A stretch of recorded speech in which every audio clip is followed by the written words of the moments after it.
Salve Maria Imaculada, viva Cristo Rei, eu sou Thiago Bruno, aqui para o canal Católicos de Verdade.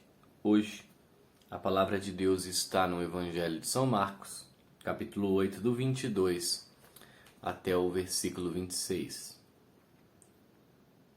Naquele tempo, chegaram a Betsaida, trouxeram-lhe um cego, rogando que ele o tocasse.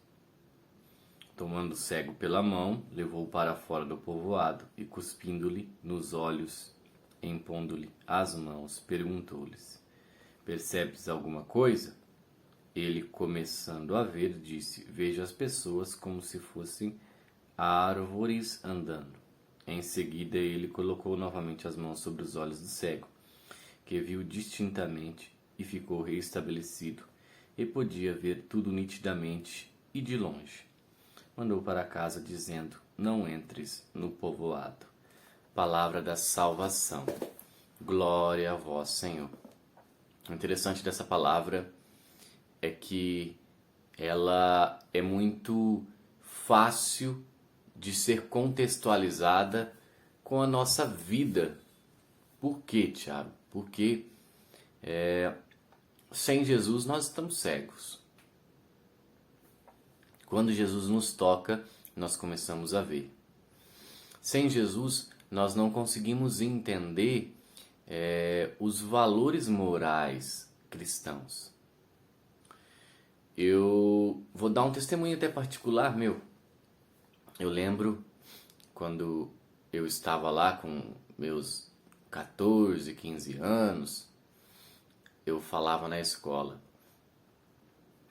quando eu casar, se eu tiver uma filha, eu vou ser liberal, vai dormir com o namorado e não sei o que, não sei o que.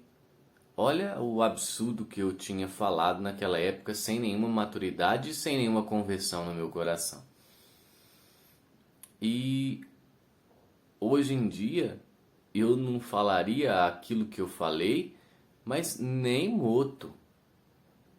Porque os valores e os princípios são adquiridos e vão sendo adquiridos conforme o nosso encontro com Jesus.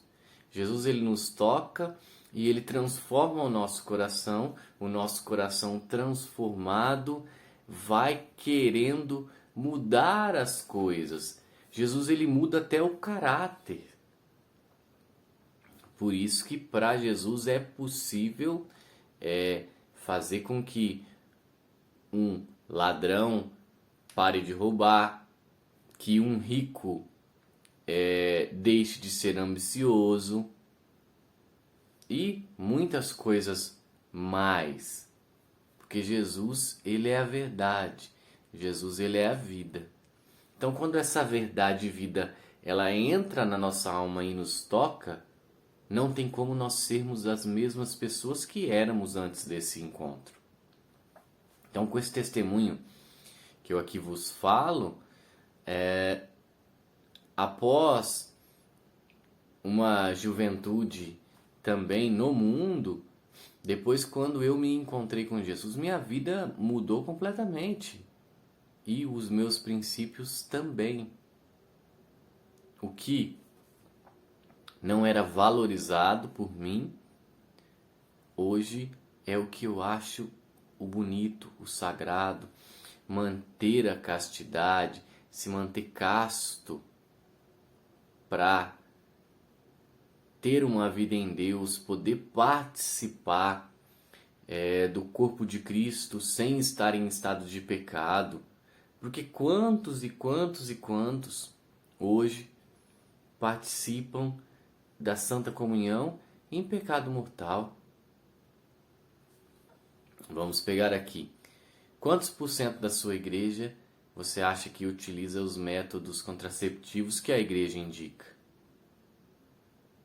E os casais estão na fila de comunhão para receber comunhão. Ou seja, estão comungando a sua própria condenação. Porque não é esse o ensinamento que a igreja nos deixou. Isso daqui é só para contextualizar, para vocês entenderem como que muitos estão indo para a fila da comunhão sem estar num estado de graça. E isso é muito perigoso, porque isso é um pecado maior ainda. Pior se tiver consciência. Claro, muitos desses vão, mas não têm uma plena consciência de que isso se trata de um pecado, que é um pecado grave, e que quando você comunga com um pecado grave, você tem um pecado maior ainda. Então, tem toda essa circunstância que envolve isso. Porém, é evidente que o necessário é buscar a santidade para a salvação. Certa vez eu vi uma pregação do Padre Paulo Ricardo e ele falava da comunhão. Que Jesus, quando é entregue para a pessoa, diz que passa não sei quantas pessoas e de repente um realmente comunga, um estava no estado de graça. E Jesus, Padre Paulo Ricardo suspirava, ufa, até que enfim aconteceu uma comunhão. Por quê? Porque foi uma união de Deus com aquela pessoa que comungou. Então, por isso, queridos irmãos e irmãs, nós precisamos regularizar a nossa situação com Deus.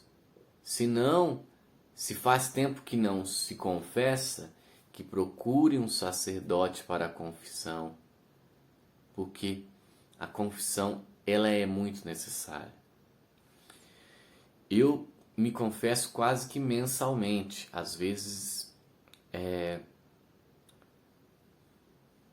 vai uns 45 dias, mas com certeza de 10 a 12 vezes ao ano eu me confesso.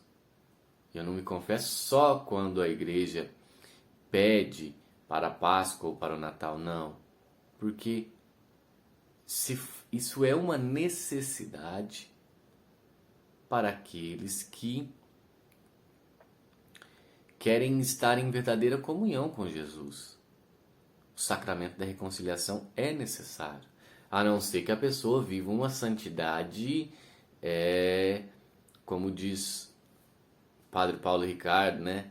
E as moradas de sétima morada. A pessoa não peca mais, nem pecado venial, nem pecado grave, mortal.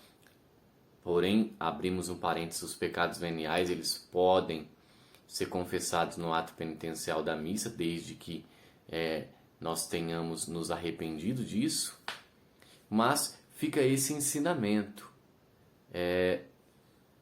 Com Jesus nós conseguimos enxergar e enxergar longe. Porque quando Jesus toca, primeiro ele vê um borrão e depois ele vê nitidamente longe.